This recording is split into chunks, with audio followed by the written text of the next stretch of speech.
Hello friends, I am H L Gupta. चलिए, हमने last class में हमारी जो लाइव क्लास चल रही है सीएमए फाइनल एसएफएम का, उसमें मैंने लीज वर्सेस बाई ऑप्शन में स्टडी मेटेरियल की सारी क्वेश्चंस मैंने कराया था।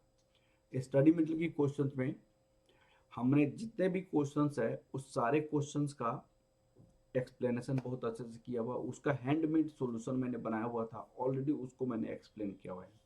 चलिए, हम आपके साथ हम 2 मिनट में एक्सप्लेन करते हैं। सबसे पहला इलस्ट्रेशन क्या है।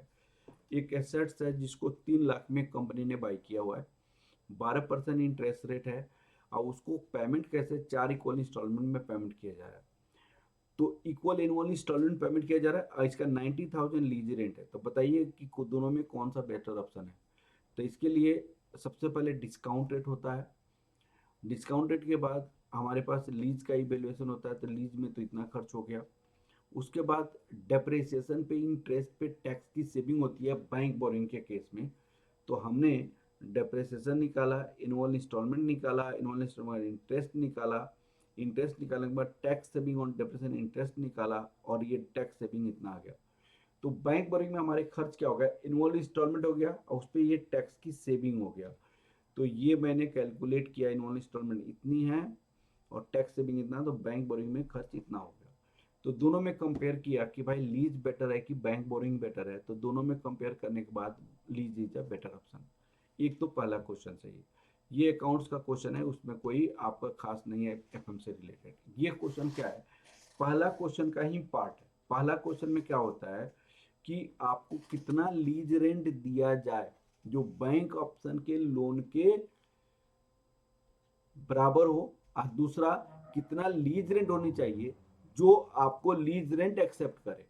तो भाई लीज को हम एक्स मान लेते हैं, टैक्स की सेविंग 0.30 एक्स, 0.70 एक्स हो गया, या इसका प्रेजेंट वैल्यू फैक्टर निकालेंगे, ये लीज रेंट का खर्च हो गया। ये खर्च आपको बैंक के ऑप्शन के खर्च के बराबर होना चाहिए, दोनों को इक्वल करेंगे तो बैंक के ऑप्शन के खर्च के बराबर होगा। अब इससे कम लीज रेंट होगा तो हम एक्सेप्ट करेंगे, अदरवाइज हम क्या करेंगे, लीज रेंट नहीं एक्सेप्ट करेंगे। तो लीज रेंट को एक्सेप्ट करने के लिए इससे कम लीज रेंट होना चाहिए। तो हमने फर्स्ट क्वेश्चन से बैंक बोरिंग ऑलरेडी निकाला था, लीज रेंट ये आ गया। लीज रेंट का दोनों को इक्वल करेंगे तो ये लीज रेंट पे दोनों का खर्च बराबर होगा, इससे कम लीज रेंट होगा तो हम लीज रेंट को एक्सेप्ट करेंगे। ये क्वेश्चन था, ये बनाया हुआ है। ये क्वेश्चन ये है स्टेप्ड डाउन का, स्टेप्ड अप का क्वेश्चन है। एक 6 करोड़ का आपका एसेट्स है, ये आपने लिया, आपका डिजायर रिटर्न 10% है। तो अगर आप इस रेशियो में लीज रेंट चार्ज करते हैं ईयर वाइज, 1 2 3 4, लीज रेंट आप कैसे चार्ज करते हैं, 4x 3x 2x x, ऐसे लीज रेंट चार्ज करते हैं। तो आपका क्या लीज रेंट होना चाहिए वो निकाला गया। तो यहाँ पे देखिएगा, आपको 10% डिजायर रिटर्न है, तो आपका discounted interest rate net of tax हो जाएगा, कॉस्ट ऑफ डिजायर रिटर्न ये हो जाएगा आपका, डेप्रिसिएशन, डेप्रिसिएशन पे टैक्स की सेविंग, इतना आपको टैक्स की सेविंग हो जाएगा। और ये लीज रेंट आप पेमेंट कर रहे हैं, तो present value of lease rent इतना रिकवर हो जाएगा। ये रिकवर करने के बाद आपका ये वाला लीज रेंट इक्वल होना चाहिए cost of equipment minus present value of tax on depreciation. Depreciation interest क्यों, क्योंकि आपने इतना पैसा में खरीदा, ये आपने डेप्रिसिएशन चार्ज किया, उस पर टैक्स की सेविंग हुई। ये आपको लीज रेंट के बराबर होना चाहिए, this should be equal to lease rent, this should be equal to lease rent. तो ये आपका हो जाएगा लीज रेंट, ठीक है।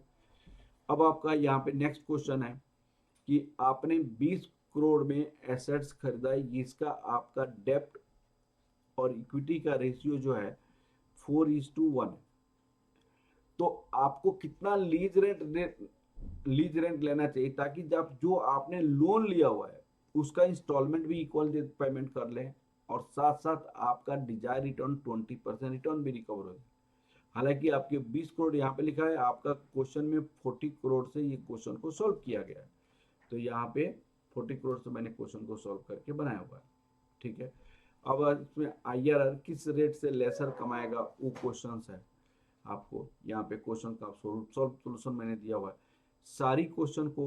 अगर मान लीजिए इक्वल पीरियोडिक प्लान है तो लीज रेंट क्या होना चाहिए, फिर दूसरा आपका यहाँ पे निकाली गई है, फिर स्टेप डाउन प्लान है तो क्या होना चाहिए, ये सारी स्टेप अप है तो क्या प्लान होना चाहिए, बैलून प्लान हो तो क्या होना चाहिए, ये सारी की स्टडी मटेरियल का क्वेश्चंस मैंने सॉल्व करके आपको आज बनाया हुआ है।